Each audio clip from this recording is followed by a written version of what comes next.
Hey, my mic's not even on. Okay, let's get live on. Oh, hey now.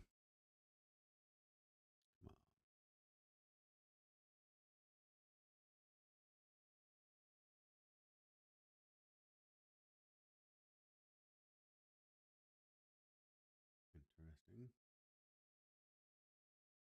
That's not working the way I want it to. Professional as always. That's how I do it. Let me scooch here in the middle a little bit better. Okay. Doesn't look as good as it did yesterday for some reason. I don't understand why. Let's just do it.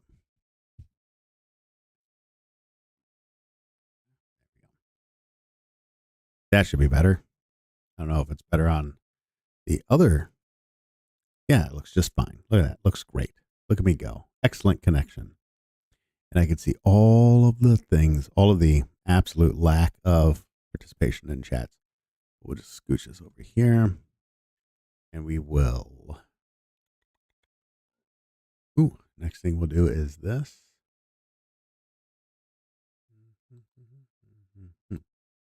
Save some bandwidth. Okay, let's talk. Feel like we're ready. Let's get this. Let's transition this real quick. Scooch this over here. That's better. Isn't that better? That's much better. Okay. What are we going to talk about today? Trump wins, man. We got to talk about it. One of the interesting things I'm seeing right now is the there's a little funny kind of conspiracy going on right now, I guess I would call it. So this is weird. Very strange.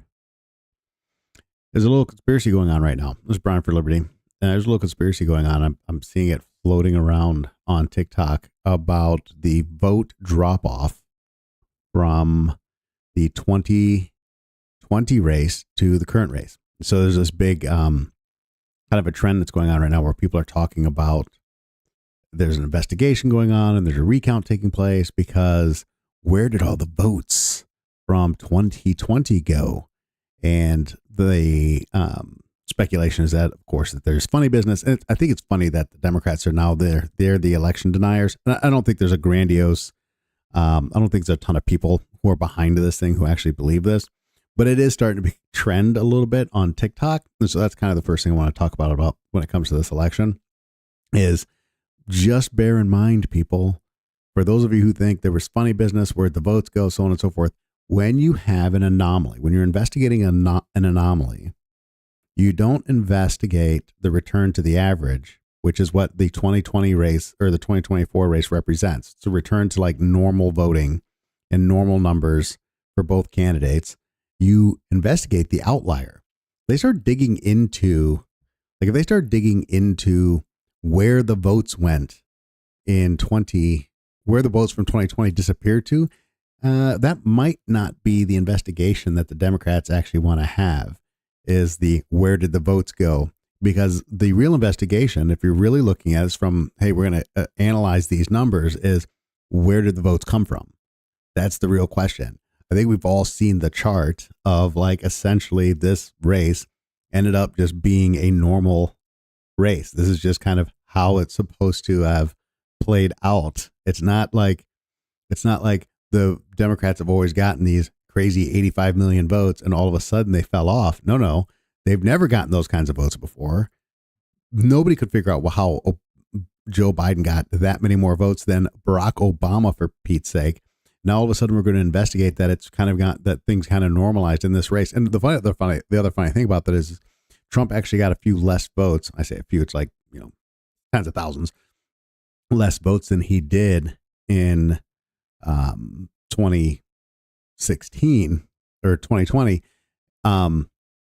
So it's just really a return to average. If there was funny, it's not so much that Trump became so much more popular. If that were the case, if Trump ended up with 85, 86 million votes, okay, now this is getting weird. And we had this weird, unusual turnout, and now we're having another weird, unusual turnout.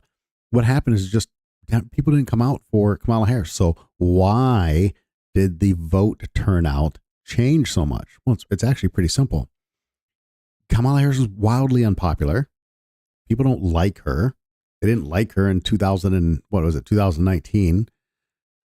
She had to drop out really before, I think she dropped out before Iowa. So it's not like, oh, here's this wildly popular person to begin with. So there's no expectation that she would outperform this amazing record-setting thing that Joe Biden did. And then on the flip side of that, like I said, Trump's vote numbers went down. People just didn't show up for her. But if you really want to talk about the funny business, what you're going to talk about is, I wouldn't say, okay, I'm not an election denier from 2020. Donald Trump lost the election, but he lost it how? He lost it through a lot of weird law changes, shenanigans, the way we count votes, the way we ballot harvesting, and all these other things that were taking place in 2020. That's why. You had people showing up at people's homes, having them fill out the ballot and then taking and dropping it off. So this no in-person voting and all this stuff hugely benefited the Democrats. And without that in their tool chest, this is, and I said this last night when I was live, if it hadn't been for what was going on with the George Floyd stuff and with the pandemic, with all that stuff going on, Trump was going to win that election walking away. It would have been, I think that 2020 would have been a bigger margin of victory for him than this race was. It was all this other funny business that went down that allowed the Democrats to go out and do ballot harvesting and all this other stuff. You had people trapped in their homes, nothing else to do but to vote. It was the only thing. Everybody's trapped in front of their televisions. Everybody's stuck in their homes. So you had this massive, insanely high turnout. And high turnout, they say, typically favors Democrats. They have a better ground game, I guess. I don't know why that's the case. But that just seems to be the case. So this trend of we need to investigate where all these votes went, I think if I'm a Democrat, I think I let sleeping dogs lie and start gearing up for 2028. I did see another interesting thing about watching the news cycle and what's going to go on in the news cycle, which is that Trump is no longer going to be public enemy number one, even though he's the president of the United States. And it's an interesting take, and I think that it's something to keep an eye on, because the message here is that Elon Musk is going to be public enemy number one moving forward, and a lot of it has to do with age. Elon Musk is going to be around for a long, long time. He's the wealthiest man in the world. He has an incredible amount of power to influence elections. I love him or hate him, agree with him, disagree with him. It doesn't matter. So he's going to become public enemy number one in media. Public enemy number two is going to be JD Vance, because JD Vance is going to look and be the kind of the heir apparent. Yeah, I agree, Dave, that 2024 is proof of 2020. But so JD Vance is going to be the heir apparent. He's going to be number two. He's going to be the number two most hated man in mainstream media. And then after that, it will still be Donald Trump. But I think you're going to see less and less of the anti-Trump stuff and more of them going after Elon Musk and JD Vance. So I find that I think that's a pretty good and solid prediction. I definitely could see that happening. It makes a lot of sense. So I'm interested to watch that, and interested to keep my eye on the news. I think we all know that legacy media, I don't even like to call it mainstream media. Mainstream media implies that that's where the majority of people are getting their information. That's absolutely not the case anymore. So I think that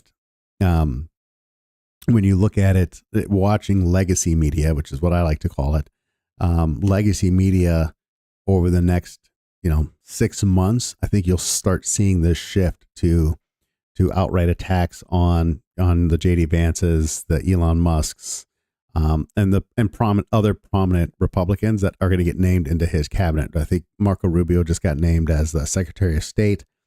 I don't know how I feel about that. I don't know enough about Marco Rubio to know if I like that or not. I just think it's interesting. It's to me, that's going to be an interesting thing to keep an eye on over the next few months, because it starts, if that happens, it starts to make everything look really, really, really predictable. That, we know not that we don't know the game is up, but the game is up. The other thing I was talking about last night is if Donald Trump has a good 4 years, if he has a good 4 years, and I think he will have a good, I don't know.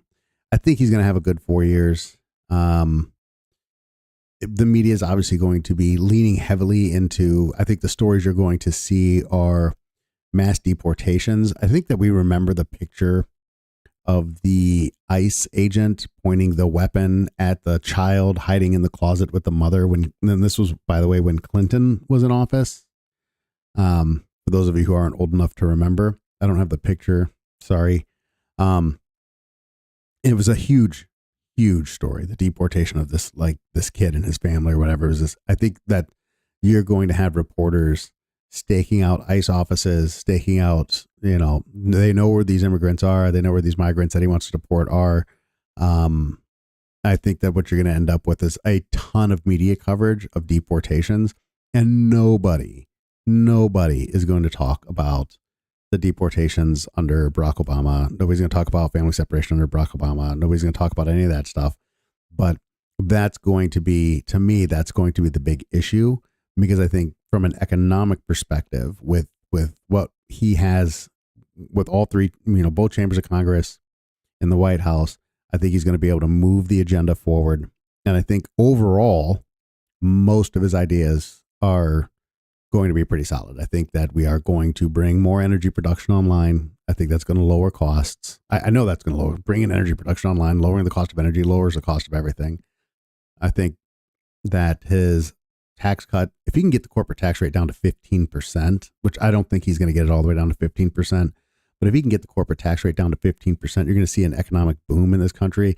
That, combined with reducing energy costs, are going to be a massive economic boom for the country. So I think, and then, if he can get the taxes on overtime, taxes on tips, if he can get that through.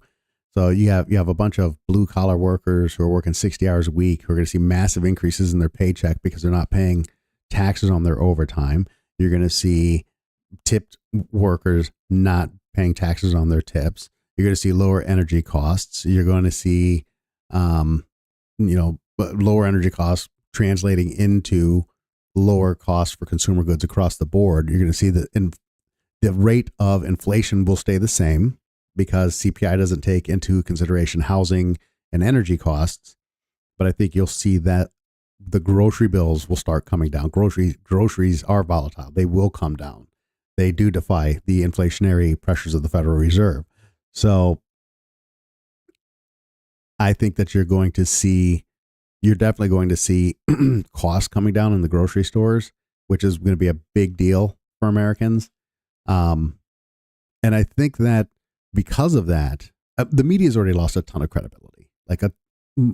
Republicans don't trust the media, but even Democrats, I think, are starting to not trust the legacy media anymore. That's another thing I talked about last night is just, you look at Barack Obama and Kamala Harris both leaned into the find people on both sides thing, which has been debunked for so long. It's such an obvious lie, such an obvious, disingenuous lying thing that the media did. And so you start looking into the other things, and I think the media noise around deportation will, it'll touch people who are staunch Democrats and, very progressive and things of that nature.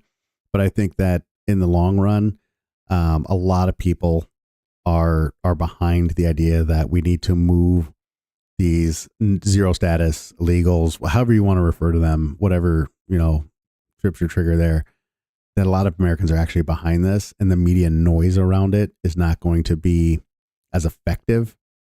They've been ringing the same bell for 10 years on Donald Trump, 10 years on MAGA, and he just won the election. And not only did he win the election, I think more importantly is that he got the House and the Senate back. So he kept the House, got the Senate back. I think the Republicans increased their margin in the House. I'm not 100% sure of that. So it really tells you that the anti-Trump, the anti-MAGA hand-wringing by mainstream media is starting to lose its effectiveness. And so all he has to do is have a decent 4 years. Now, you couple that with the possibility of let's say 6 months from now, we don't have a conflict in the Middle East and we don't have a conflict in Eastern Europe. Um, and I don't know what kind of surprises, what kind of shenanigans could take place at the tail end of this next 4 years that could potentially turn the tide against the Republicans. But if you have another 4 years of relative global peace and you have a prosperous United States where gas and groceries are very affordable, it's going to be really hard. And if a Republican gets reelected and stays on that track, it's going to be very difficult. It looks like a 12-year run. It just feels like a 12-year run if he has a good presidency. The only policies that I do have an issue with the mass deportations, but just from a police power standpoint and how is that going to be executed?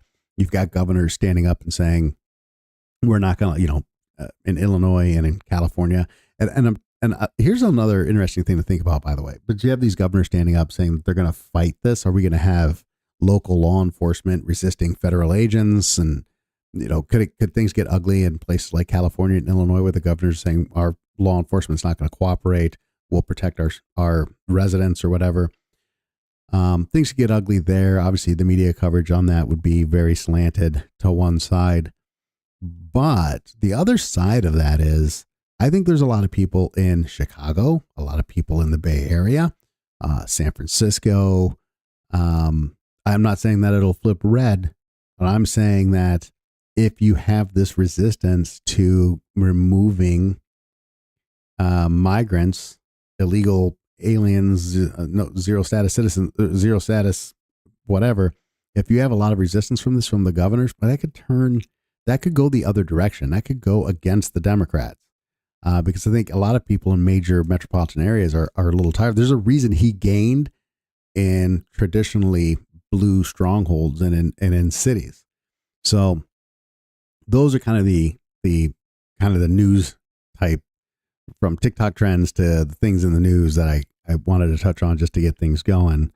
And then of course, we're going to secure the border. I don't know how you could be against securing the border unless you are a wokeitarian. I'm a libertarian. I'm now consider myself a small L libertarian. I can't get on board with the trans stuff that the Libertarian Party seems to be getting on board with. I can't get on board with their open border policy. So from a party perspective, I don't think I could continue to be involved in that area. But I definitely have libertarian principles. I guess I'd be more of a Rand Paul, Thomas Massey kind of a guy than certainly than a Chase Oliver kind of guy. So I just don't know that there's going to be those policies are so bad. And at the end of the day, Roe v. Wade is very much in the rearview mirror. It's not coming back. When you look at how the states are voting and the number of, if you really look at the number of restrictions on the Roe v. Wade overturning that are onerous, draconian, and there are definitely some draconian stuff out there, no exceptions and stuff like that. But the majority of states have just said, look, here's what we're going to do. And most of them haven't put any restrictions on that were any greater than Roe v. Wade. I don't think that's going to hold as much water moving forward. There's not going to be these. I've seen the crazy memes that birth control is not going to be a thing anymore. It's going to be Republic of Gilead and all that. That's not going to happen. I think as women see that, and they see themselves being more prosperous, they see themselves being able to, if they're at the grocery store, they can afford more. Their grocery bill's going down, and guess what? I can still get this done if I need to get it done. I'm still allowed. I haven't lost any real rights. That conversation piece is also going to get further in the rearview mirror, which is really, if you think about the Democrat Party, what do they run on? They run on that. They run on Roe versus Wade, and they run on trans issues, and they don't have a lot else. There's not a lot else for the Democrats to run on, and so I don't see unless this presidency is a disaster. And I'm just looking back at his last presidency, and I'm going, it's hard to picture it being a disaster. I just don't see how the Democrats come back, because here's the problem. All this attacking, all this anti-Trump stuff really sets the bar for his presidency pretty freaking low.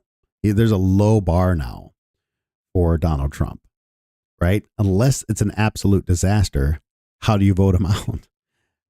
Especially if even if things just stay as they are, which I don't think they will. I think that, like I said, I think that real wages are going to rise. I think grocery bills are going to go down.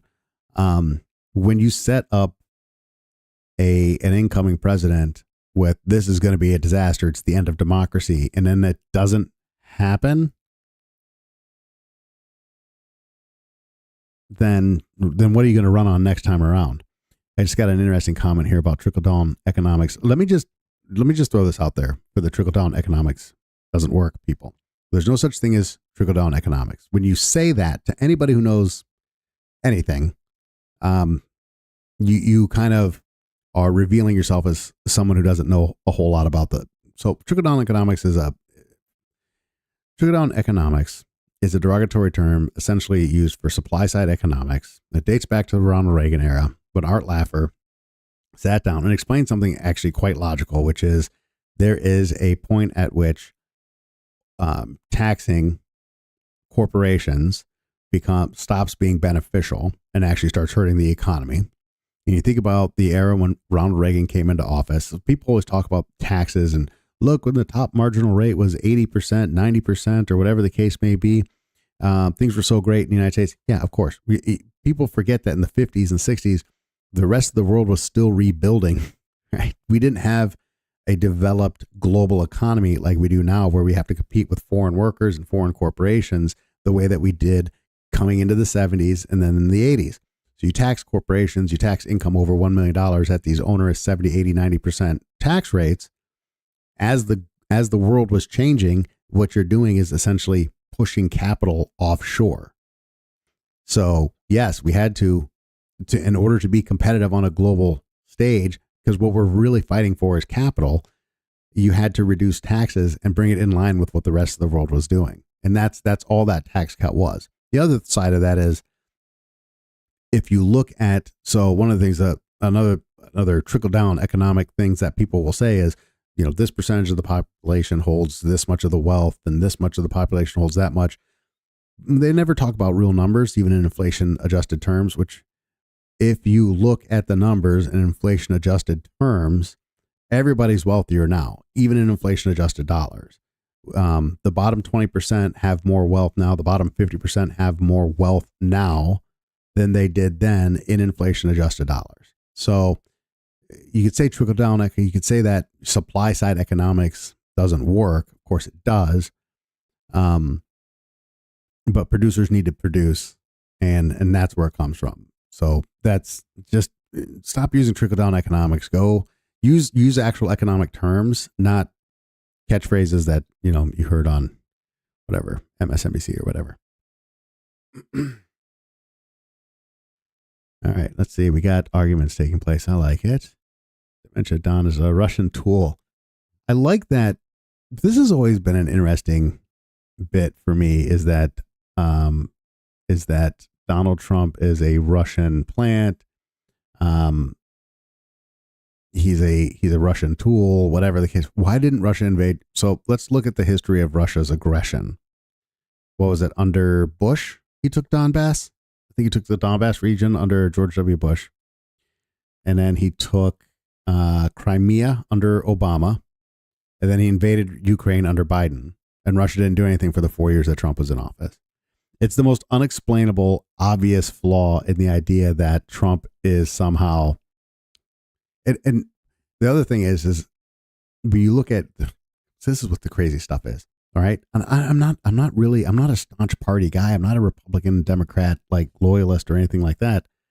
But when you look at the Hunter Biden's relationship with the Ukraine and Burisma and the stuff that went on there, and the very close ties that the Obama family has to Ukraine, wouldn't you say we're sending hundreds of billions of dollars to the Ukraine, right? It's like, okay, if Trump has these close ties to Russia, fine. The Bidens also have close ties to Ukraine. Trump has very valid reasons to have ties with Russia. He's an international real estate developer. He has ties with world leaders all over the place. He's done business in a bunch of different countries. it just seems like it just seems like an odd little conspiracy theory to like grab onto and say, oh, Trump has ties to Russia. It doesn't make sense when you look at it broadly. And even if you can somehow wrap your mind around the logic that over the last, 16, 20 years, the only time that Russia didn't overtly do something aggressive was while Trump was president. But even if you can logically wrap your mind around that and go, I don't care about that, I still think he's working for Russia, then at the very least, to be ideologically consistent, or be intellectually consistent, I should say, you would have to at least go, well, here's the things that went on in Burisma, here's the things that went on with Hunter Biden and Joe Biden talking about if you don't fire the prosecutor who's coming after my son, I'm gonna. So if you can't look at the hundreds of billions of dollars we're sending to Ukraine and look at the Biden's relationship with Ukraine, and at least say there's just a ton of funny business going on from both of these guys, if you can't at least do that, then your accusations against Trump are they fall kind of flat, I guess is how I would say it. So what else we got out there? I'd have to scroll through. I don't get a ton of commentary. Obama had Tom Homan as his border's heart. Yeah, that's the other thing is all this like Jiu-Jitsu J. That's the other thing. Obama was deporter in chief, man. Obama deported more people in his first term than Trump did. Right? So mass deportation is this horribly evil thing. Clinton deported a ton of people. And Clinton was really tough on immigrants. The Democrats have been notoriously tough on it. Here's the funny thing about this is, and here's how the media manipulates you, and here's how politicians manipulate you, right? The Republicans don't talk about how tough Obama was on the border because they want to be the people who are tough on the border, so they just don't bring it up. Meanwhile, the Democrats don't take credit for being tough on the border because they want to be the people viewed as being immigrant friendly. So everybody's lying all the time or accusing the other side of things that's just not true. I go back to 2020. And so you think about how Joe Biden got elected, right? Joe Biden got elected.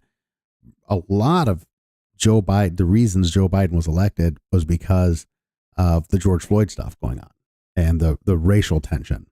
That's a big reason that's a lot of what pushed Joe Biden into the White House. Black Lives Matter movement and all that stuff. Joe Biden wrote the 94 crime bill and Donald Trump passed the First Step Act. And like Joe Biden's literally responsible for the second wave mass incarceration in this country. But he got elected because Trump was racist. It just doesn't make sense. And it's sad to me because it's like, Obama deported approximately 4 million. Clinton deported 11 million. There's so much ideological lock. And that's the founding fathers were right when they talked about not forming political parties. They were 100% right because we've lost the ability to think and analyze information. And we're just so willing to go along with what the person with the right initial in front of their name has to say. That's the point that we've gotten to, where we're just going to, this guy is a Democrat, this guy's a Republican, therefore I have to believe them. I mean, Obama got elected because we were tired of the wars.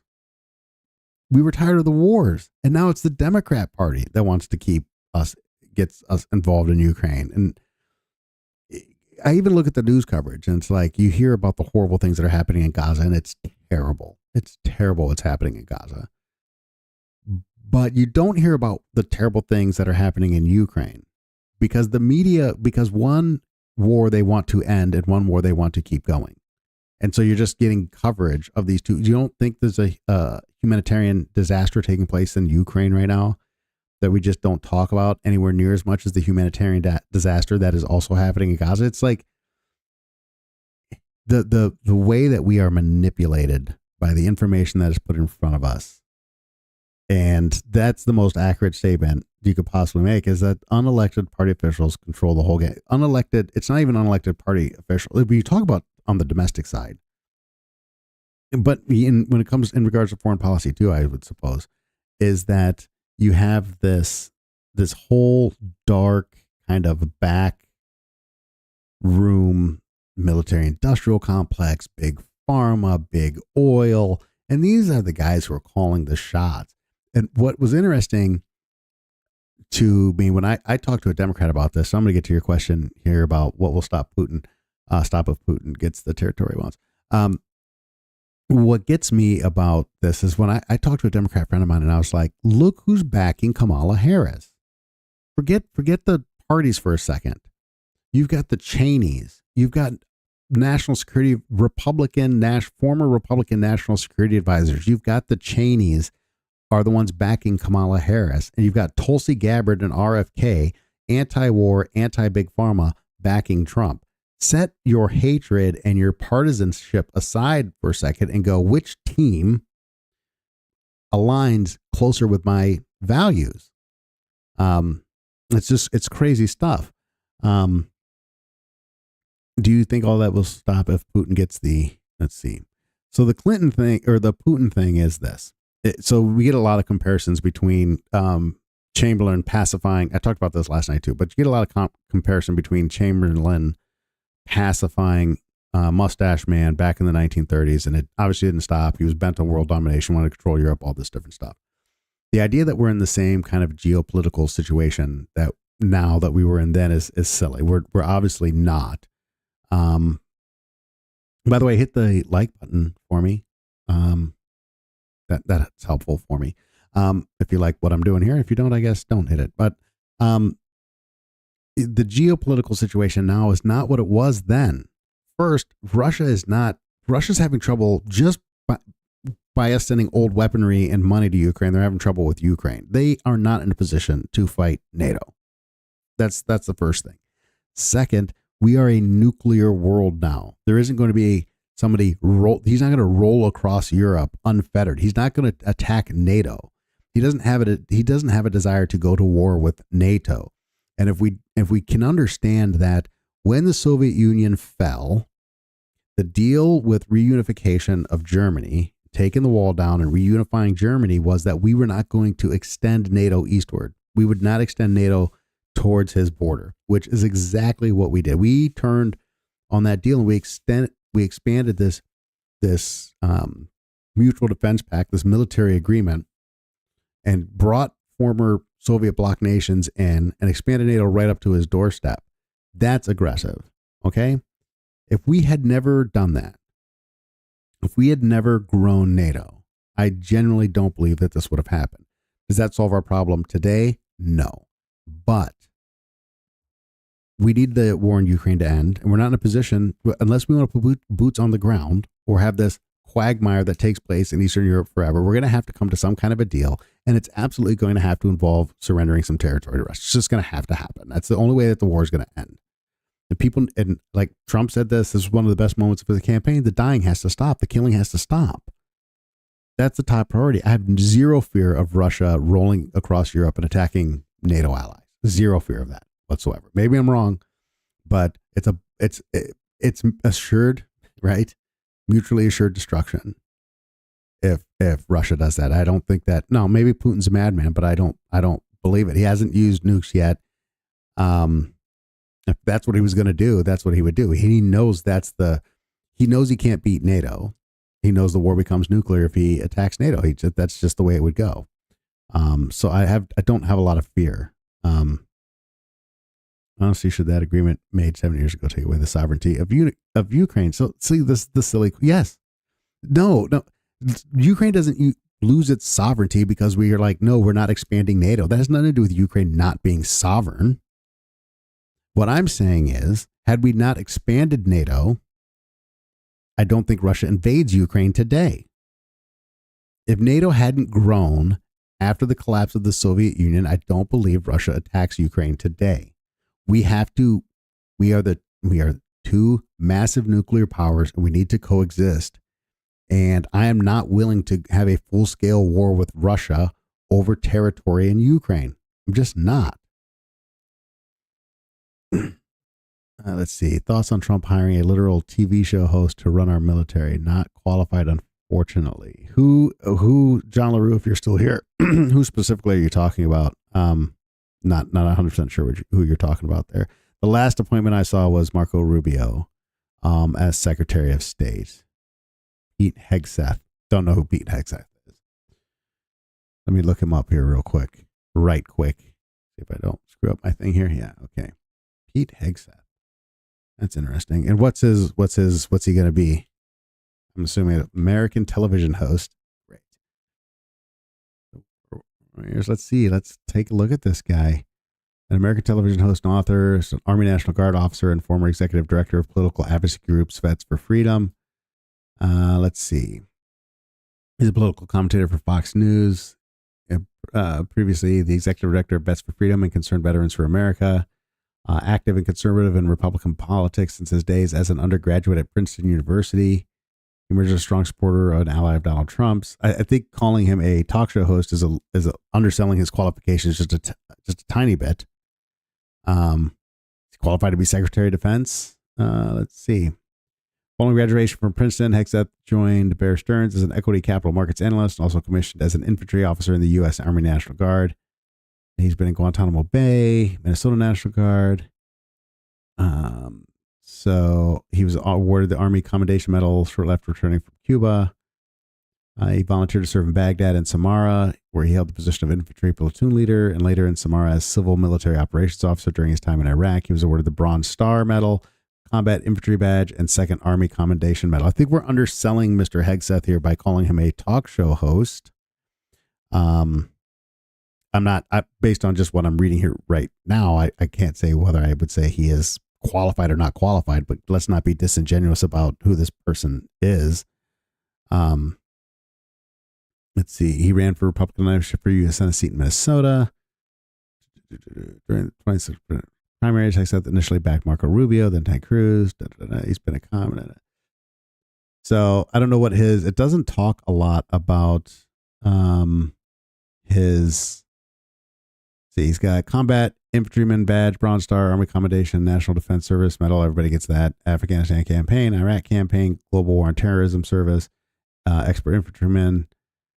I guess I'd have to, to me, I guess he's got plenty of military experience. I guess my question would be, what is his education? He graduated from Princeton. So I guess I don't know. I don't know that maybe he's not the most eminently qualified. I guess I don't know what you would consider because of his current job that he's not qualified to do this next job. But it's a big freaking job, SecDef. He's not going to run the entire military. SecDef is more of a policy making position in service of the president. We talk about running the military, talking about the Joint Chiefs of Staff are the ones who actually make military decisions on the ground experience. So from a Secretary of Defense perspective, I mean, you're really looking at what's his education and background. So I would dig into maybe his education a little bit more, but tons of military service, a Princeton graduate. He's been around politics for a long time. You got to understand what the role of the Secretary of Defense is. He's not running the military. That's more of a Joint Chiefs kind of a thing. This is a policy making position or a policy enforcement position more than it is direct military command type position. So I don't know what you would say qualifies a person to be Secretary of Defense. I guess, well, let me ask you this question. If he's not qualified, what qualified Hillary Clinton to be Secretary of State? Right? That's the leader of our foreign policy, being First Lady, I guess. You know, she had time in the White House. She played a major role in the Clinton administration. She was a one term congressperson or senator in New York. Does that qualify her to be the head of the Secretary of State? I mean, you know what I mean? I guess that's where I'm going with this. So she was a U.S. Senator. Yeah, I know she was a U.S. Senator and she was a First Lady. So I don't know. Secretary of State? Are those ample qualifications for Secretary of State? I don't I don't know. Like I said, I don't know who this guy is. So I'm just quickly looking up who he is. Um, has been involved with veterans affairs for a pretty significant amount of time, it looks like. Um, so I think that's important. I don't know. There's nothing here that I'm saying, like, I guess saying that he's just a talk show host was a little, like I said, I think you were understating his qualifications. I'm not seeing anything here that makes me go, oh, yeah, this is clearly the right pick for second. I'm not saying he's clearly the right pick. I'm just saying, I don't know. I guess it would depend, like I said, based on what the role of the Secretary of Defense is. I'd be much more interested in his educational background and kind of the other things that he's done. So I'd have to look into it a little bit more. So it's an interesting choice, kind of a no-name choice. I will say this. Let me read this from USA Today. Trump taps conservative media pundit Pete Hegseth as defense secretary. Fox News host. They're doing the same thing. Fox News host. Pete, the America's enemies are on notice. Our military will be great again, and America will never back down. The hyperbole. He did tours in Guantanamo Bay, Iraq, and Afghanistan. Requires Senate confirmation. 44 is largely known for his 8 years on Fox News, though making him an unusual pick to lead a fighting force of more than 2 million service members. He also involved in conservative politics, wrote a book, The War on Warriors. It's interesting. It's definitely an interesting choice. Look, at the end of the day, I like this is kind of my biggest thing with Donald Trump, and I was talking about this last night as well, is I'm looking at Donald Trump. Yeah, John just said the same thing. I like outside the box hires. But you should have leadership experience and policy experience. So yeah, I think it's going to be interesting. It's definitely an interesting choice. Let's see. Well, Hegseth graduated from Princeton University in 2003 and has a master's degree in public policy from Harvard University, John F. Kennedy School of Government. Interesting. So, I mean, he's well educated. I don't know if he's got the experience for the job, but it's an interesting thing, these governmental leadership positions, just like Trump, right? It's like, okay, who are you going to surround yourself with? Who's going to fill out the Department of Defense? You know what I mean? Is he going to will he have the respect of, will he have the respect of the generals and the admirals? It's a good question. So it's an interesting pick. What do you think of Marco Rubio, or what Marco Rubio got? What, Secretary of State? I think, Marco Rubio is not a politician I've followed much. He's got a lot of government experience. I don't know how long he's been in the Senate, but it's been a while. He's been around for a bit, so I guess from an experience perspective, he's there. I just don't know about like his policy and kind of where he stands on things. So I'm not 100% sure where I am with him. I like his like his choice for chief of staff. I love his choice for chief of staff. I love somebody she's been in politics and has apparently been a pretty significant player in politics for quite some time, but has never been self-aggrandizing to the point that a lot of people didn't even know who she was. I like that. I love that it's a woman, first woman chief of staff. Not to be a DEI guy, but I think it's a cool thing. So I like that choice. I like that. I think he's tapping Thomas Massey for a position with either USDA or Ag, something along those lines. I like that choice. I love that choice. So, if he can. Yeah. So Rubio, John, thanks for the input there. Rubio supports the Ukraine effort, which is interesting. That's an interesting thing. I don't know. So you get a Rubio and Secretary of State who supported our efforts, who's in favor of our efforts in the Ukraine. Coming out of Florida, there's a lot of military presence down there. How much in the pocket of defense contractors is he? Because this is a defense contractor war, in my opinion.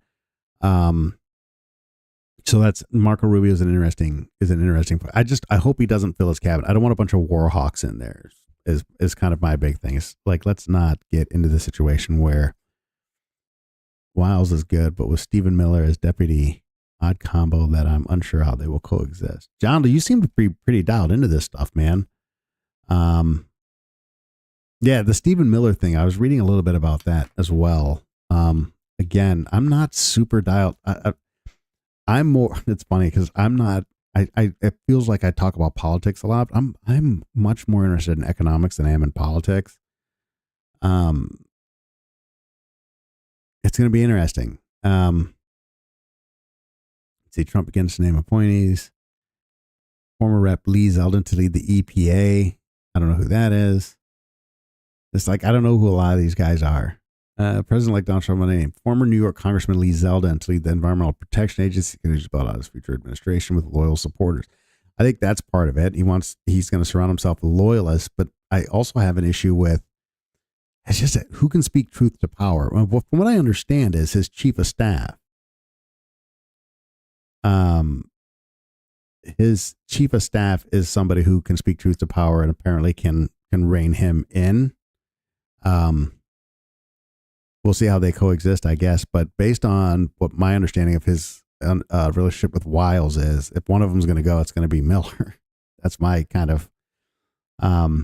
So, Uncle Joe, I know that some people who voted for Trump might be going bye-bye. I'm curious, what's your take on that? Why do you feel that way? Is this based on appointments, or there's just something else that he's done since in the last, 7 days or whatever? What is it days today? 6 days, 7 days that have started. So Trump put a stop to funding Ukraine, or will he keep the faucet on? I don't think that he's going to threaten Zelensky by ending the funding, or at least not publicly. Zelensky's got to save face. Ukraine's going to give up territory and Russia's going to withdraw. Some of it's going to come back. Some of it's going to be kept. Is he going to turn off the faucet? I don't think he turns it off immediately, but I think that he'll be in communication. He's already in communication with Zelensky and Putin. And I think when he gets into office within the first couple, I think you'll get a ceasefire is where it'll start. You'll have a ceasefire with everybody kind of maintaining positions. Just my prediction, based on nothing. Just the most logical way to unwind this thing starts with a ceasefire. And then we start negotiating new borders and whatever concessions the Russians are going to give versus what concessions the Ukrainians are going to give. But I think behind closed doors, Trump is going to let him know that the money train is drying up. I do think he will turn that faucet off. I don't think he's not going to continue to fund this, but I think he will be able to negotiate some kind of a settlement. So that's just kind of my take.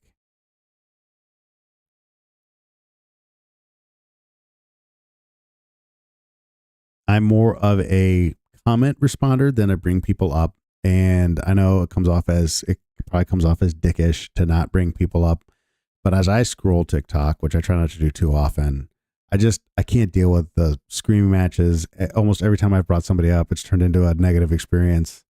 I answer questions. I get engaged in the comment section, but I don't usually bring people up because I just don't like, I'm not going to have one. I'm just not going to be the guy who has 6 people on here screaming at each other. And so, sorry. I could see that. I don't like Trump at all, but the possibility of him actually halting war is there.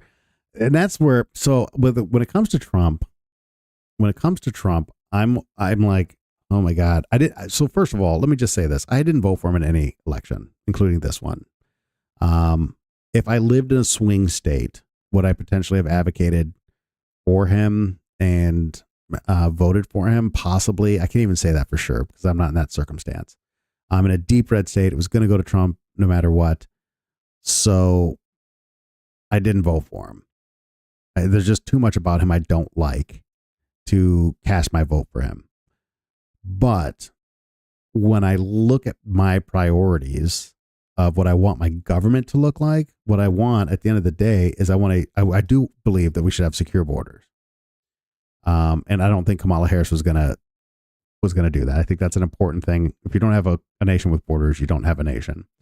I do want us to produce as much domestic energy as we possibly can. I think, and if you're a Democrat on here and you're watching this, you're probably not going to like this, but I think we should be drilling in Anwar. I think we should be exploring and bringing as much natural gas online as we possibly can. We should be drilling where we can drill. We should bring in as much domestic energy production online as possible.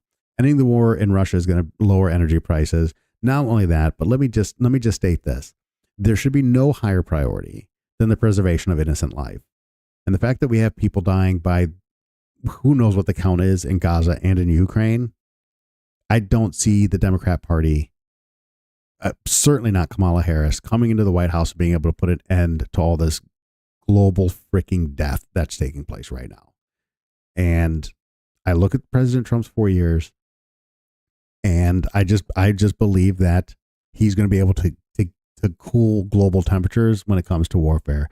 And then the other thing on this is, I'm going to get into the trade stuff, John. Great question. Thank you. Oh,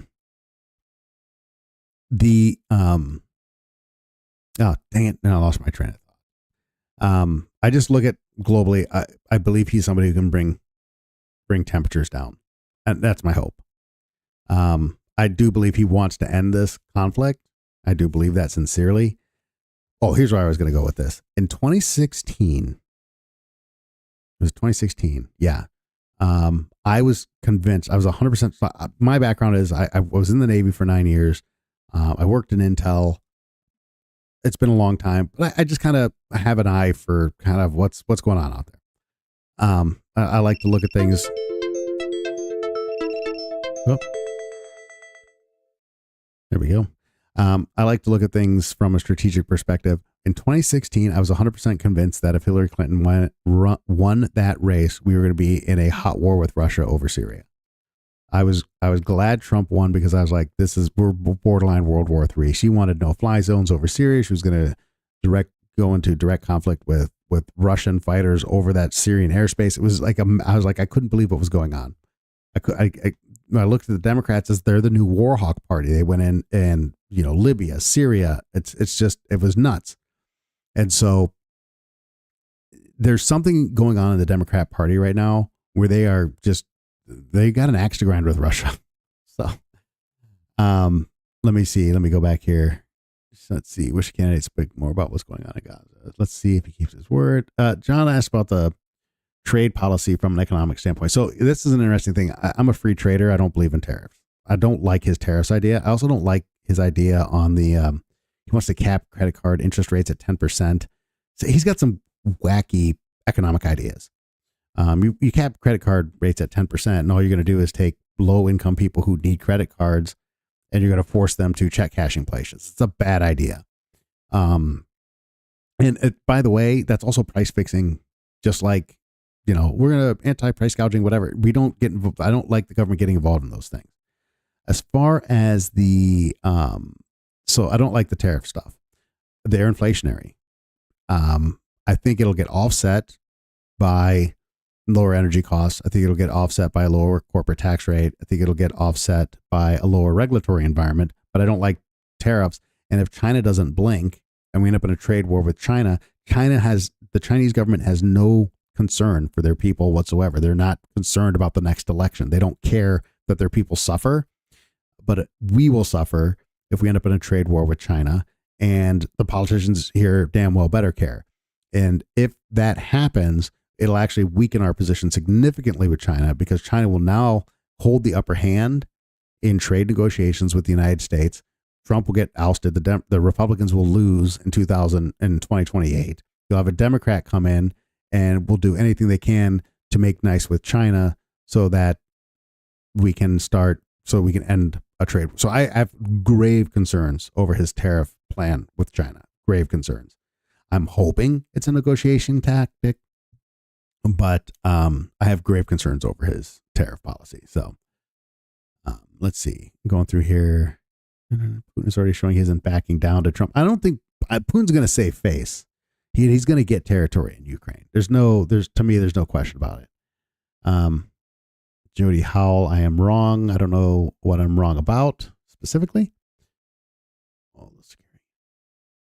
I think with the size of our nation, with all the security, and look, you're never going to keep everybody out. Here's the problem with immigration. Uncle Joe, I hope you're still here. Throw me another message if you're still here. Oh, there you go. Okay, so with immigration, so all right, my wife is an immigrant. Her sister also came here. My nephew is here. from overseas. They've all immigrated here legally.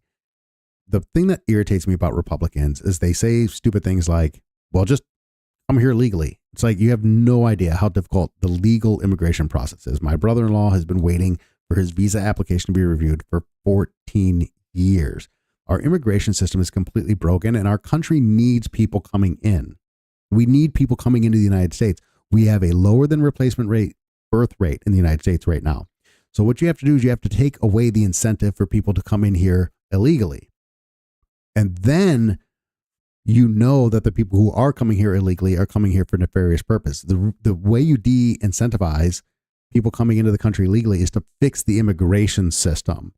One of the things that Trump is talking about that I do like is opening up federal land for development under, with lower regulations and lower taxation, so that we can start growing the economy and building more homes and infrastructure and whatnot, so that we can bring in more people. We actually need that here in the United States. Only like 9/10 of the United States is completely undeveloped. And I'm not talking about putting a Hooters on the rim of the Grand Canyon or anything crazy like that, but there's a lot of federal, if you look at a map of land out west that is held by the federal government, it's insane how much land the federal government just owns or controls. So turning a bunch of land out there over to development is a really, really good idea. It also allows for lower cost housing to be built outside of the NIMBY areas of like, can't build low income housing in my backyard. You're not putting an apartment complex here. Boomers, I'm a Gen Xer, boomers are angry at the next generation because they're whining and complaining. Well, they can't buy a freaking house, and your little, county boards and all this stuff keep passing these insane zoning laws where houses have to be 3,000 square feet on a quarter of an acre of land. You won't let anybody build apartments. You can't rent anything decent. So the idea that we're going to allow for more development is a good thing, but and Trump doesn't talk about this. Harris administration didn't talk about it. Biden doesn't talk. Nobody talks about fixing our immigration system to make it easier for people to immigrate legally into the United States. And that is a big, big deal. That's how you solve this problem. I don't want a militarized border. I want a border that's under control and an immigration policy that actually encourages people to do things the legal way, so we'd know who's coming into the country. And then I want a bunch of people coming into the country. So that's just something I'll throw out there when it comes to immigration and the borders. You got to solve the problem at the border, but you've also got to solve the problem administratively by making immigration something that people who want to come to the United States feel is obtainable in a reasonable amount of time. So 4B plus deportation is a problem here. China's smart, already backdoor through Mexico, offset, sure, but cost of inflation too much. We always have a boogeyman to blow up. Dems or Republicans. Yeah, we've been prey to the military industrial complex in this country for far too long. They have far too much power. It's just nuts. How can you secure borders between the ports of entry? Fantasy.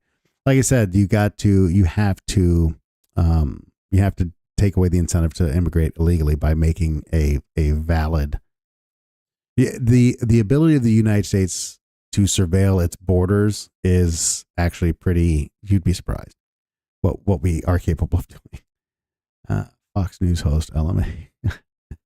I think the size of our nation with the security in it. So zoning regs need to be developed more than the Fed lands at this time. Yeah, I think so. But the problem with overruling zoning is the federal government can't do that. So there's this weird, I call it my libertarian instincts kind of conflict with each other every once in a while. At the end of the day, if you want to fix zoning regulations, that has to be done through the courts. And it has to be, and I say that because I should be able to buy land and do whatever I want on it. And I'm not saying I should be able to open a strip club in the middle of a neighborhood, but if I want to buy 5 acres and put a 10-unit apartment complex on it, it's my property. So the courts need to go back. And I'm going to pull this up here actually really quick. When did zoning? I'm going to pull this up real quick when it comes to zoning. The zoning stuff took off really in the courts. That's how it got challenged in the courts, and then it got upheld. So the courts need to push. We need and you know, love it or hate it, it's going to be a conservative court that does that, because this is a property rights issue.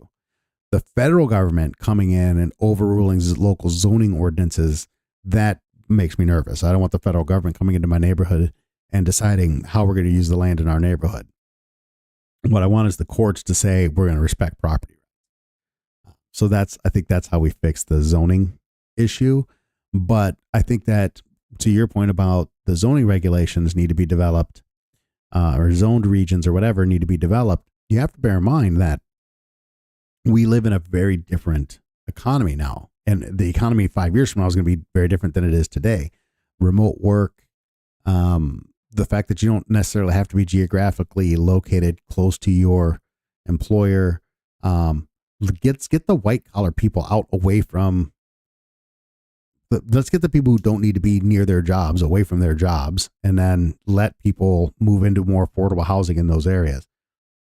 The demographics of this country are going to be changing very dramatically. I think COVID played a huge role in that, with all these people went at home to work, and now it's starting to become a struggle to get them back into the office. And so I think that you're going to see I think the era of incredibly dense population centers over the next 10 years, this is a little futurist talk here, not necessarily politics. I think the population the paradigm of people living in these densely populated areas is going to, over the next 10 years, I think that's going to change drastically. I don't think myself, I'm 49 years old. I don't want to live in a crowded metropolitan area. I think most people, as they age, don't want to do that, and let the young people live in the cities, and let the older people get married and move out into the suburbs and buy a house and not have to live close to their, and I'll tell you something else that's dangerous for the left. It is densely populated areas. We've all seen the election maps a million times. People's ideals and the way they view the world will change as they stop living in densely populated areas. So I think there's a lot of demographic changes that are going to take place over the next 10 years. And a lot of it's going to have to do with a lot of geographic freedom. So that'll be interesting. Yeah, gerrymandering is always, somebody just brought up gerrymandering, kind of an off-topic comment, but I'll take it because I don't get a ton of comments. By the way, guys, don't be shy with the like button. It does help. Share the live if you're enjoying it. Don't share it if you don't. Call me nasty names in the comment section. That's perfectly fine. Gerrymandering is a thing. Yes. It was an issue. So I've run for office twice in Wisconsin, and gerrymandering was a huge issue that kept coming up during the campaign. And my thing was like, you're just never going to get it. It's just never going to be right. The gerrymandering is ridiculous. I ran twice as a libertarian. I said, well, if you have three parties, it's a hell of a lot harder to gerrymander, but that's an off topic. One side's always going to be unhappy about how the lines are drawn. Gerrymandering sucks. Politicians are horrible. And one side's always going to be unhappy about gerrymandering. Mark Palm drops a question mark. It's always impossible to fix until it isn't. That's a positive. It's a positive way to put it. I don't agree with you always, but do appreciate your post. Well, Sharozi, thank you, Sharozi. I hope I'm saying that right. I appreciate it. I try not to be. I think that I'm not partisan, right? I'll be the first to admit I lean to the right. I am fearful of government expansion. I don't trust corporations any more than I trust government. I think that my concern with government is that they have a monopoly on force. So I try not to post. I don't think any of my followers would say that I post incendiary. Oh my God, I can't say incendiary. There's a reason I'm stuck at like 30,000 followers, right? I can go in for the political rage porn. It's just not me. It's not my personality type. This isn't where I'm not trying to be some kind of, whatever, TikTok famous or whatever the hell you want to call it. I like doing it. I like talking politics and economics. But I'm not here to just intentionally post things that make people angry. So I think most people, even if they disagree with me, I would hope find me to some extent approachable and be like, okay, if I disagree with this person, he's going to have a reasonable conversation with me and not yell at me and call me a whatever. So I appreciate it. Thank you for the compliment. I like that. I have a lot to say in response, but can't begin to with comments. It's tough. It's tough with the comments, man. It's tough with the comments. I am thinking, I will say this. I am thinking about doing like maybe a Sunday morning. Now I'm heading out of the country for a couple of weeks. When I come back, I want to really start dialing into this because I do enjoy doing lives, where maybe I would do a Sunday morning thing with the followers who are most engaged in my comment section and all my lives. So follow me, turn on notifications, whatever. Where I bring, maybe throughout the course of the week, come up with a couple of topics, choose a couple of people and try and have like kind of a roundtable conversation. But like I said, I'm not going to be a host who has these lives where people are screaming and shouting and insulting each other. And it's just ridiculous. I just can't deal with it. But okay. So now I've got somebody, it's funny. Not a sock just posted, bro. He's excited about the Pete Hegseth, for SecDef. And, it's funny because somebody else was saying he's not qualified to do it. So I'm going to have to do a little research on him. I like the defend the guard thing. So that's good. I do like the defend the guard bit. The National Guard, if you think about what the National Guard's purpose is, the fact that we're sending, my son's in the National Guard. It's the fact that we have National Guard members serving in foreign wars. I'm like, what are we even doing here? I don't know. Anyone who was part of a propaganda machine makes me suspect them. Well, then you must be suspicious of every single person on mainstream media. They're all part of a propaganda. I mean, it's all propaganda. The amount of half-truths and lies and taken out of context statements. Okay, so, and I will say this. When it comes to media, I'm a lot harder on the left than I am on the right, because I do believe that the left has more power in legacy media. I think that the right probably has more. I think the right is starting to take over, like the podcast, social media space. But when it comes to legacy media, I feel like the left has more power there. And one of the interesting things for me is Barack Obama and Kamala Harris both used he said there were very fine people on both sides. They both Kamala Harris used it in the debate and Barack Obama used it at a rally. And I'm like, that was a blatant misrepresentation of what Donald Trump said. They literally edited the video to make it look like he was saying something that he wasn't saying. And then he went on to condemn white supremacy, I don't know how many times. And they kept saying, and they kept asking him that question over and over. Well, will you finally condemn? And it's like, that's propaganda, right? So, I mean, I don't know, man. They're all just, I don't trust it. I don't really watch the news, which is probably why I don't know who a lot of these people are. Like I said, I would rather sit around and read Thomas Sowell and, what do I got over here? I got Thomas Sowell and Hayek and Mises and John Maynard Keynes. I'd rather read books on economics than study politics. It's just boring as hell to me. If the Department of Education shut down, should schools transition to to military academies? No, I don't even understand. There's a weird thing here. There's a weird thing here with the closing of the Department of Education. Like, people think that if we shut down the Department of Education at the federal level, that all the schools will close. There's a lot of people who don't understand that the Department of Education was started in 1979. And a lot of people want to shut the Department of Education down because educational standards in this country have collapsed since the establishment of the Department of Education in 1979. And that control of public schools should go back to the states, and we shouldn't be sending all this money to Washington, D.C. for the Department of Education and having this top-down governance over our schools. Let local communities control how their schools work. And I tell when I talk to Democrats about this, I always say, look, do you want, Donald Trump says, I'm going to direct my Department of Education and it's kind of his transgender, we're not going to allow this to be talked about in schools and so on and so forth. Look, at the end of the day, if the San Francisco School Board wants certain things on the shelves, hey, look, man, hey, do San Francisco. I don't want the federal government telling my school what they can and cannot teach. I'll get involved in my schools. I'll join the PTA. I'll be involved in the school boards. school board meetings and things of that nature. And we will control that. And then we'll have a bunch of little experiments all over the country, but we're still going to have public schools. Closing down the federal Department of Education doesn't mean we're not going to have public schools anymore. It's not an end to public education. It's just getting the federal government out of it, which is how it was right up until 1979. Trump will have us in a recession in 2 years. I don't know. Here's the deal. What economic, the tariffs could do it. The tariffs could do it. If we end up in a trade war with China, we could fall into a recession for sure. If not, if the tariffs don't cause a recession, if we get some kind of a better trade agreement with China, right? And the tariffs don't start an actual trade war, which is a big fear of mine.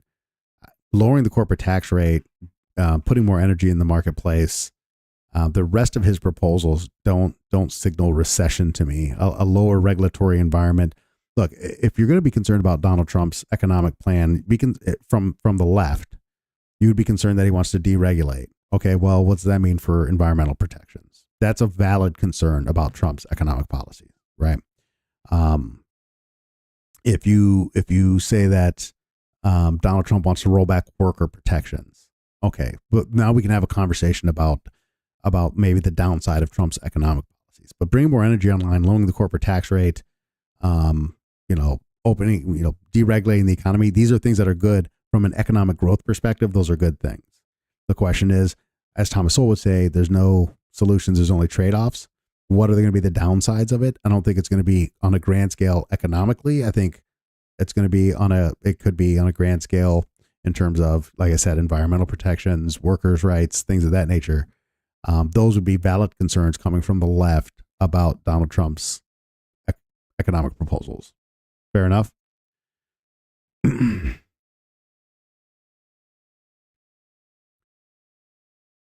In Florida, they might. Trump will have us under.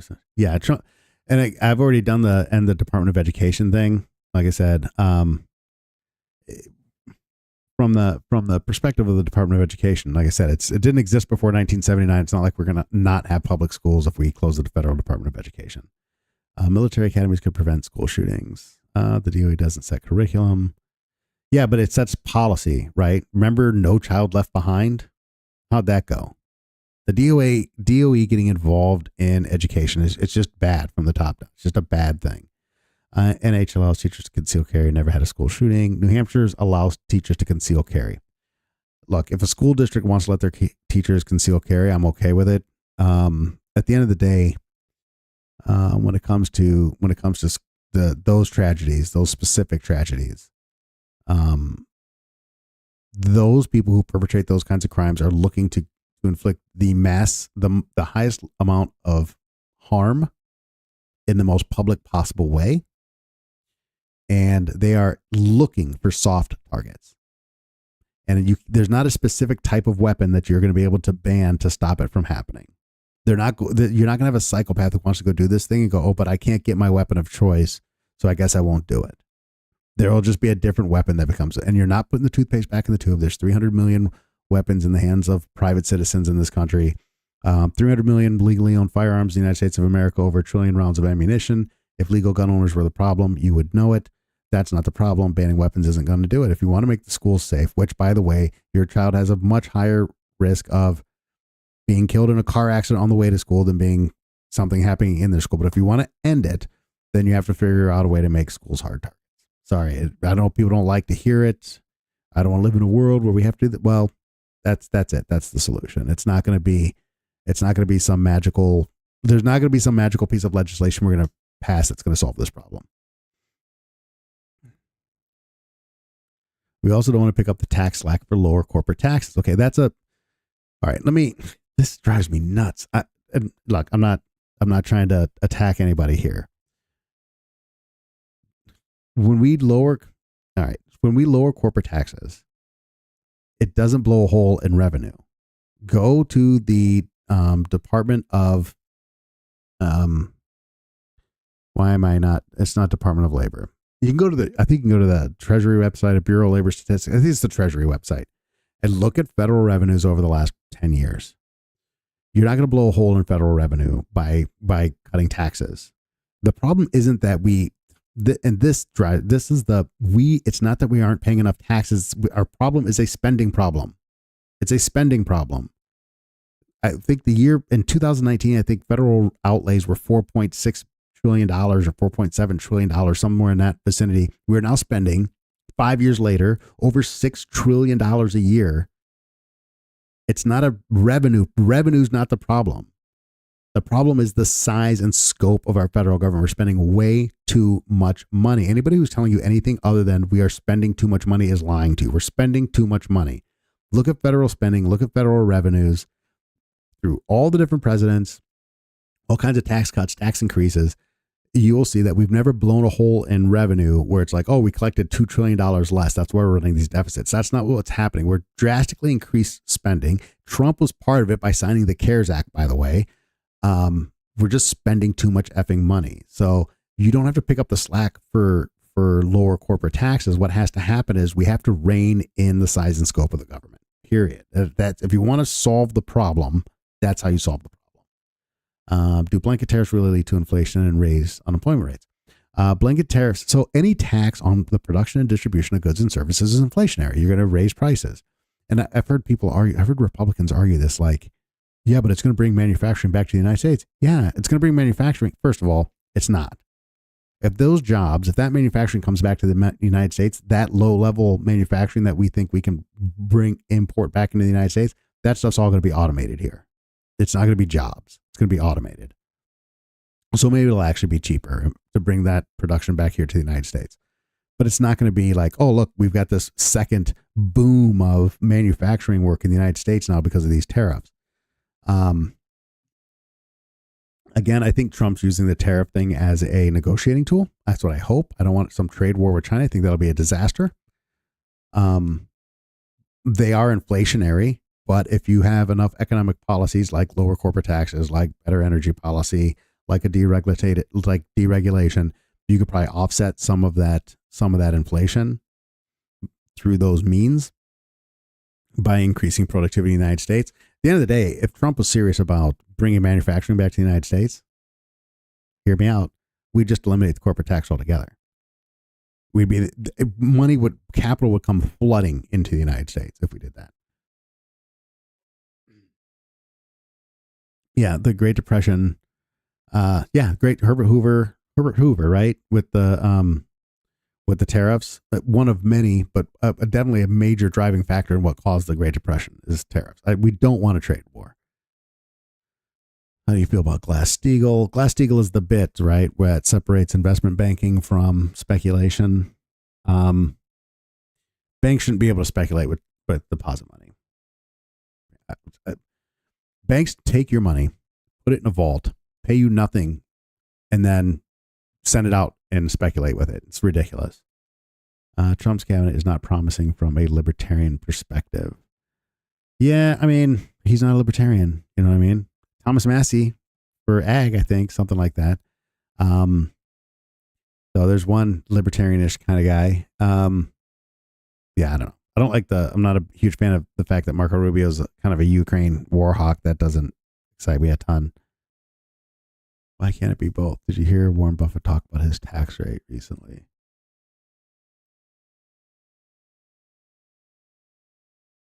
Yeah, so Midwest Queen just said, look at Chicago corporations leaving to make up for it with real estate taxes. So yeah, you will pick up the corporate tax rate if you don't shrink the size of your government. If you don't get fraud, and not only that, but Chicago has very high taxes across the board. That's why corporations don't spend billions of dollars to relocate their headquarters because they're in a business-friendly environment. Chicago's not business-friendly. It's why people are leaving California. This is what people don't understand. It's like you lower the corporate tax rate, and raising taxes on the wealthy and on corporations, what you look at is just look at tax revenues as a percent of GDP. It doesn't matter. The money, these guys are ahead of the government by a wide margin. They know how to protect their assets. They know how to protect their money. And it's not just reinvesting it in the United States and making capital investments. It's moving the money to other places. If you want that money to come back and be invested in the United States, if you want that money to come back, be invested in your state, if you want that money to come back and be invested in your city, cut wasteful spending in your government, make it smaller and lower taxes. Why can't it be both? Sorry, user It's hard for me to respond to user numbers. Why can't it be both? I don't know what you. Not going to build it. Will the loss of cheap labor from migrants lead to a raise on vegetables and fruit? No. Cheap labor from migrants, which you're not. We're not talking about. I don't think his deportation. You got to remember that there's an H. It's the H-2B visa. I think, which is the agricultural visa. These big ag outfits, they know who their people are. They sponsor these visas. They bring in their cheap labor. Cheap labor in the agricultural field isn't going to go away because of the deportation of people who are here illegally. It's not going to. That's a boogeyman. A little bit. Oh, your vegetable prices are going to go up because it's not just a bunch of illegals who are out there working on farms. Most of these people are migrant workers. Look, I lived in Wisconsin. In the town I was from, we had a canning factory, and the migrants would come every season.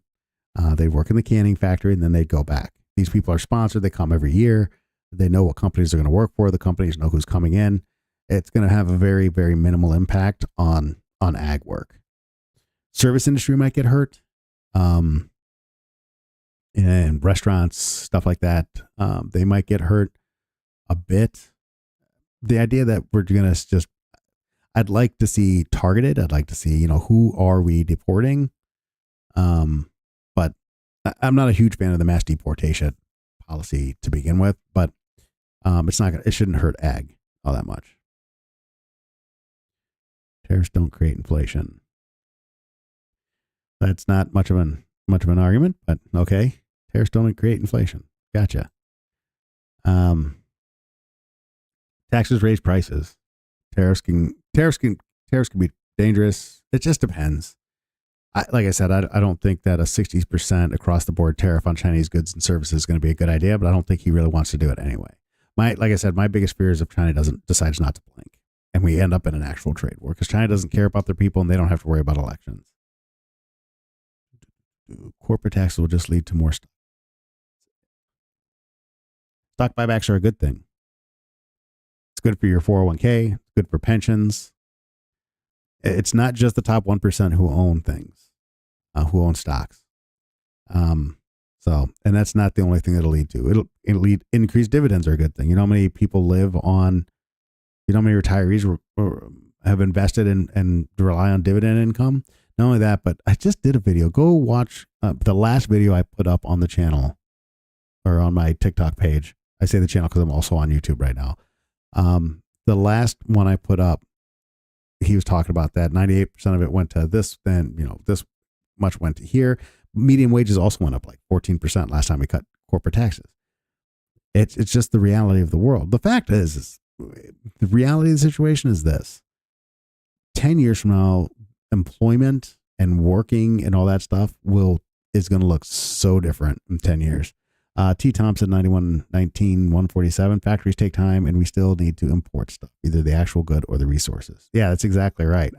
That's the problem. And I don't know that, like I said, first, if you tariff these things, you're going to pay more. I mean, there's no way around it. You're going to pay more for the things we need to import. There's not a lot we need to import from places that aren't friendly with us. From a raw material perspective, we can get everything we need, but China and India and some of these other, they are our manufacturing base now. And it's not going to change. It's not going to, unless we are going to bring this back and just automate everything. It's not like we don't have 5 million people hoping to get manufacturing jobs in this country. We just don't have it. We don't have the manpower to re-import all that labor. It's not here. So we better figure out a way to get along with China. If China wants to sell us cheap electric vehicles, then let them sell us cheap electric vehicles. I oppose the tariffs. I think it's, of all of his economic ideas, that and the capping credit card interest rates is just stupid populism, but it's not a good idea. It's just going to hurt low income people who need that access to that type of credit. That and tariffs are a terrible idea. It just doesn't make economic sense. It's one of from an economic perspective, it's one of that and the credit card thing, which is kind of a small aside, but the tariffs are not a good thing. It's one of the big things I don't agree with him on.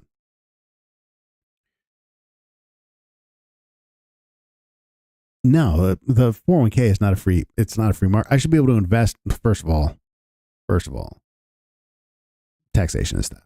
But yeah, I shouldn't have to invest my money in Wall Street. The whole system is rigged. People are complaining about interest rates going up. Okay, we should have higher interest rates. When I put my money in a deposit in the bank, I should be getting paid decent interest on it. I shouldn't have to, if I'm a retiree, I shouldn't have to gamble my money in Wall Street in order to make sure that I can earn a living. I should be able to live off of interest because interest is supposed to be high and money shouldn't be cheap. So this is a deep, deep conversation. I shouldn't have to hide my money in a specialized investment plan that I can't touch until I'm 59 and a half in order to not pay taxes on it. If I invest money for my retirement, I should just be able to do that and not pay taxes on it. It's like the whole thing is ridiculous. Of course it's rigged. So the 401k system is, but the whole system is freaking broken. It's like health savings accounts. It's like, why not just make everything single dollar I spend on healthcare 100% tax deductible? Every dollar on anything healthcare related should be 100% tax deductible. Let's get rid of insurance companies and have consumers buying their healthcare directly from the providers. Oh, geez, what a novel idea. Then healthcare providers. So we have this broken healthcare system. Oh my God, I could do a whole episode just on healthcare. We have a broken healthcare system where the financial incentive of the healthcare provider is to sell expensive treatment to an insurance company. That's the incentive system in our healthcare system right now, the way it's set up, because we don't have a direct to consumer healthcare market. It's just, the whole thing is nuts. What's Trump's plan against BRICS to undermine the US dollar? Look, we don't need a plan against BRICS to defend the dollar. All we have to do to defend the dollar is stop spending $6 trillion a year and get our budget in order. The dollar is the dominant currency in the world, and it's going to take a while to undermine it. If the United States started even looking like it was getting its fiscal house in order, the value of the dollar would massively increase, and its position as world reserve currency would re-solidify more so than it even already is. The fact is that we're devaluing our currency. We use our currency as a weapon with sanctions and SWIFT and all these different things. If we just protected the value of our currency by not being fiscally irresponsible, we wouldn't have to worry about countries attacking the dollar. If we can't protect our own currency and maintain the value of the dollar, then we don't deserve to be the world reserve currency. Corporate overlords, they don't deserve our tax dollars every year. Yeah, good luck. How are you going to convince our corporate overlords they don't deserve our tax dollars every year? It's not our corporate overlords. Look, hey, corporations can't tax you, man. I don't pay a Walmart tax. I pay a government tax. Okay. So how am I going to convince my government overlords that they don't deserve my tax dollars? Good luck with that. Look, form an LLC, rent out your house, figure out ways around paying taxes to the greatest possible extent. Eat the rich. Oh, with a name like that, I wonder who you voted for. All right. I'm not going to cast aspersions here. Sorry. I try not to do that. Just eat the rich. Makes me laugh. But the reason the federal budget is so bloated is because of corporate lobbying and earmarking. Yeah, sure. Fair enough. We don't even know where the money's getting spent anymore. It's so ridiculous. We don't even know where the money's going. $6 trillion. I mean, come on. Yeah, the Fox News host, we talked about that already. I got to look into him a little bit. The reason federal budget is so bloated is because of corporate lobbying and earmarking. Yeah, earmarking, absolutely. So there's all these different things that if you seriously wanted to rein in government, right? So many things you could freaking do. Line item vetoes. I'm not going to sign an earmarked bill, right? Look, you get a bunch of pork lands. Here's the thing. Be the president who shuts the government down, right? Who vetoes the spending bill and shuts down the government, and you're the evil one. Think about that's where the American people are right now. Here's a bill. Here's our appropriations bill for $6.2 trillion full of government bloat and crap and earmarks. And if the president, be he a Democrat or a Republican, says, I'm not signing this, clean this bill up, we got to get I'm not signing a bill that spends more than $4 trillion, figure out where to cut it. He's the bad guy. And that's corporate media that does that. Shut it down until we get a balanced budget or some kind of a budget that's more in line with GDP growth that allows us to start that allows us to run deficits that are manageable instead of multi-trillion-dollar annual deficits. and just sit in the White House and say, I'll shut it down and I'm not going to bow to pressure. But if whether it's Trump, whether it was Biden, this isn't a Republican or Democrat thing. If the government gets shut down, somebody's going to be a bad guy. And that's just unfortunate. And people don't take the time. People don't have the time to sit down and read an appropriations bill and figure out where all the waste in the government is, where all this stupid money is getting spent. And like I said, and I'll tell you this, and then I got to sign off. I'm going on an hour and a half here. And I will say this. Everybody hates subsidies and government handouts except for their own subsidy and their own government handout. So, they've been talking about a recount. I talked about that when I first started this live. I'm going to hit this recount trend that's going on TikTok right now. You get a lot of Democrats talking about doing a recount because of all the votes, the massive vote fall off. I posted a video about this too shortly before I came on this live. And all I'll say is this: if you view the fall off in votes as a statistical anomaly, the variance between this year and last year, well, you don't investigate the return to the average. You investigate the outlier. The outlier is the voter turnout in 2020. If you're going to have an investigation about votes and elections, you have to look at where the votes came from in 2020, not the fact that Kamala Harris got an average number of votes for a Democrat candidate this year, but that Joe Biden somehow got 85 million votes last year. That's where, if you're going to have an investigation, that's the investigation you have. You don't ask where a bunch of votes that came out of nowhere that set records, insane records. You don't ask where those votes went. You ask where they came from. So I would just be careful if you're a Democrat looking for a little witch hunt on the votes and where the votes went from last year. I don't know if Trump's going to do away with the Fed. I don't think you can do away with the Fed. I mean, it's an act, the Federal Reserve Act.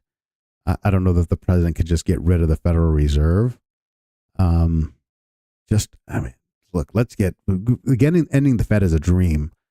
Going back to some kind of a sound money, that's a dream. We can't even get close. We can't even get our deficits under $1 trillion right now. So I hope Trump. Nothing excited me more than talking about, hey, we can shave $2 trillion off the federal budget. That's all just waste. A Department of Government Efficiency with Elon Musk and Ron Paul in there, please, from my lips to God's ears. I don't think it's going to happen, but my man, that would be something.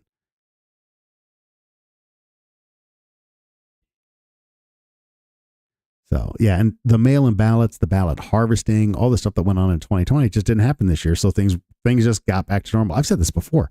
If COVID doesn't happen, and this will be the end of my life because I said the word, I spoke the name that shall not be said, COVID, on a live. Oh my God. If that doesn't happen in 2020, Trump wins. Like, he doesn't lose that election if there's no COVID in 2020. He wins that election. I don't know how it goes. I don't know what his next 4 years would have looked like, but he would have won. Thanks for the follows, by the way. I got 10 follows on this live. That's really good for me because I'm just a little, I'm just a little tiny old creator over here. So I appreciate the follows. I appreciate all the likes. Thank you all so much. I'm going to wrap this one up. I'm over an hour and a half. My goal, I won't be on tomorrow night because it's date night. You know what? I can come on after my wife and I get back. I'll be on. My goal is to be on every night this week. I'm leaving for Germany this weekend and I won't be back for 2 weeks. I'll be posting, but I probably won't do any lives. But then come beginning of December, my goal is to really ramp it up and get very serious about creating content because, people need to hear my voice. Just kidding. You guys have a nice night. Thank you all so much for all the activity in the comment section. I appreciate it. We'll see you guys next time.